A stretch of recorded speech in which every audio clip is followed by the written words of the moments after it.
And I have another sample. Actually, one of my dearest friends for at least the last 30 years or so. If I can make Mr. Joe Barilla happy or Dr. Barilla happy, I really feel like I've accomplished something. We worked closely when we were creating our Larry Domi exhibit. And he badgered me to the end, but actually working with Joe brought out the best in me. And of course, he's not happy because I don't have a mic stand. So I apologize for that, Joe. Everybody, come on up.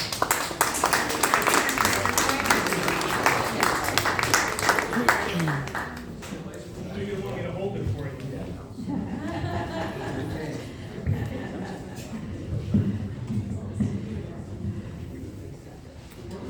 You used to be a teacher. I didn't inject my voice. Can you hear me? Yeah.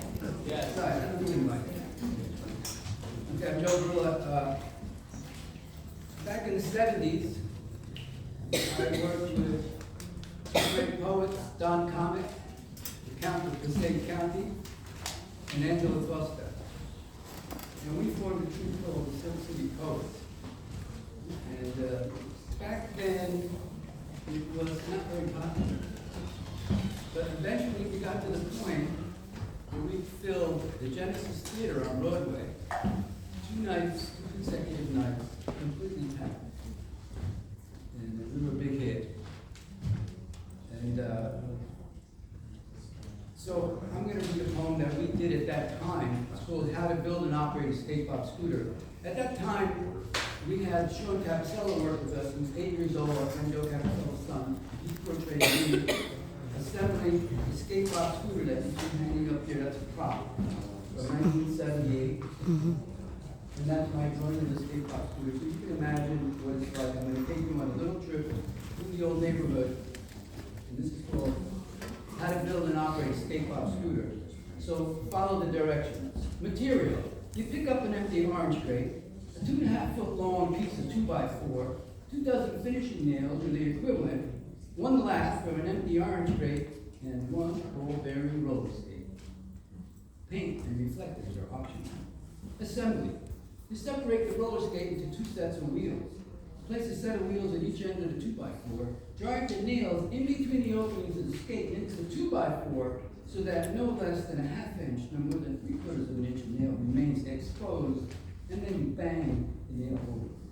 Securing the wheels firmly in place, you have now formed the chassis. Stand the orange crate up on one end so that the bottom of the crate is flush perpendicular to the end of the chassis, forming the front of the scooter. Center and cast in place. Saw the odd lath in half and fasten each half to the top of the crate at a distance equal to your shoulder width. The lath will serve as handles for maneuvering the scooter and should therefore be mounted at an angle to suit the driver. Sanding and taping the handles is optional. To operate, approach the scooter from the right side. Grasp the handles, 1 in each hand. Place your left foot on the center of the 2x4 and lean your body forward and push off your right leg. If you're left-handed, reverse the approaching foot procedure. For optimal performance. Now ride with 10 or more of your buddies past Scotty's candy store in the corner of Beach and Cedar, where the city heat has swelled the porches and the sidewalks of everybody you know. Each one searching for the breath that might blow the factory and diaper from your lungs. We're down from the chicken store, heads falling, blood gushing, shrieking, featherless. The chickens give up their lives to sustain the neighborhood one more week. Across from Fitzmaurice's funeral home, with a futile search for the illusionary breath ends. And I'm told the proprietor speaks Italian. Towards St. Anthony's Church, where each Sunday the service is renewed, veiled in rice and confetti and bridesmaids and twisted crepe over dented cars, collection baskets, organ humming, candles flickering, the congregation doused in Hail Mary, beyond the bishop's Cadillac, the fish store, the bakery, and the fat nonas who stare at each other through packed screens and rotted window frames, some dressed in black. Drapes hanging limp await the illusionary breath, while Caruso ricochets endlessly off faded wallpaper and shiny linoleum, worn thin in areas of toil and time. The kerosene stove sits, odorless, not dripping, forgotten in the city heat.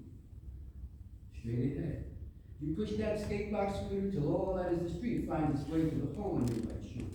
You push it until the shafts of disdain and broken English are showered in mutant sweat, till all is lost to the grinding of the wheels, or